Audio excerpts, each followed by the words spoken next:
Hi all, it's Ben. I'm bringing you another product review.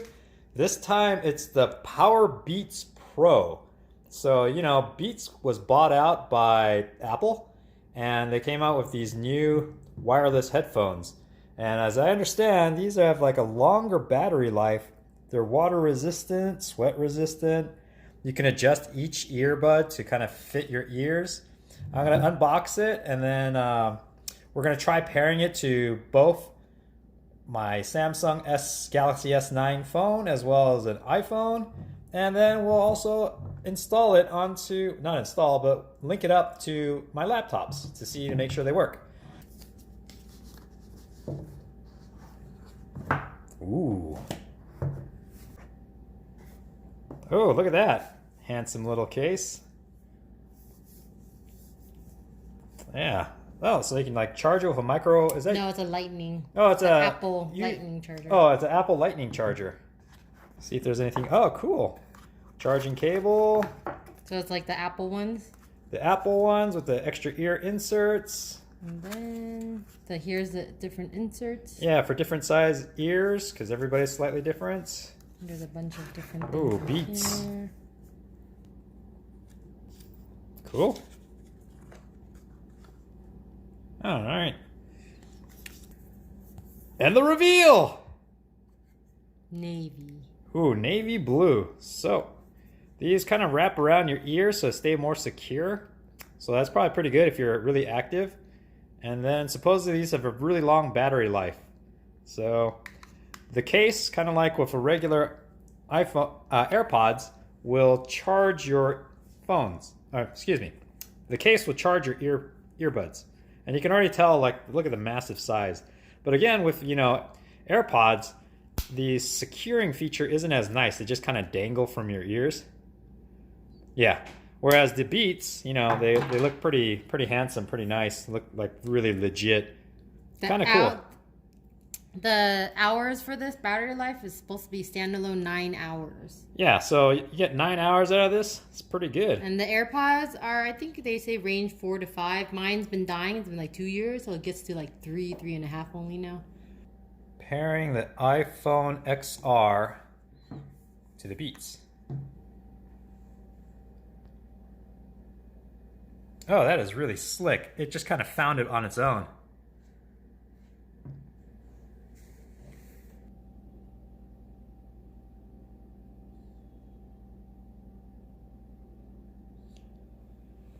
And the case is magnetic, so you can just drop in your Beats.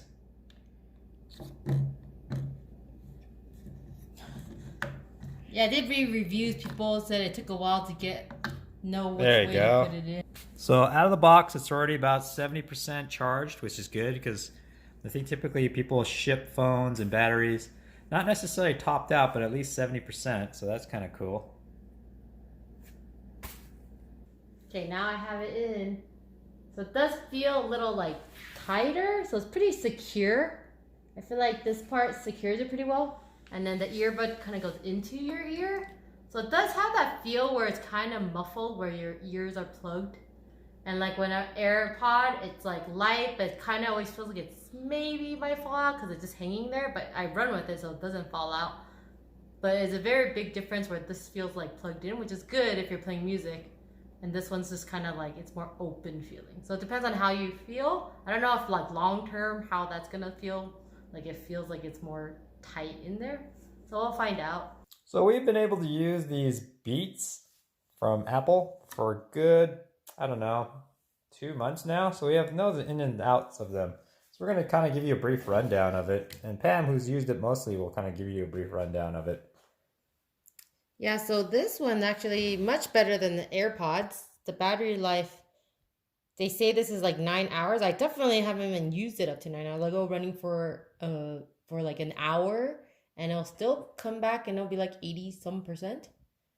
And then that means you don't actually have to charge this case at all. So like at this 52%, I haven't charged the case for, I don't even know, 2 weeks.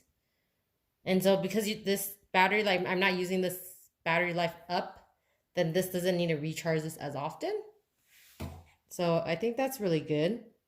And then when I run with it, compared to the Apple AirPods, These are basically like, because of this thing here, it stays around your ear and I don't even have to like push it back. Like the AirPods, I'm always trying to like kind of push it into my ear.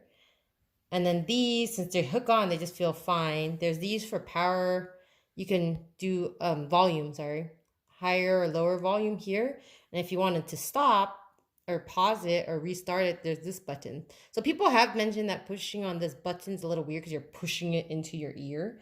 But I mean, it's not that big of a deal to me anyways. And then we tried voice calling on it. I think on my end, it sounds totally fine. It does sound a little muffled coming through the receiving end, but it's still clear. It just sounds a little muffled, but that's probably an effect of the microphone, but that's okay. It's still usable.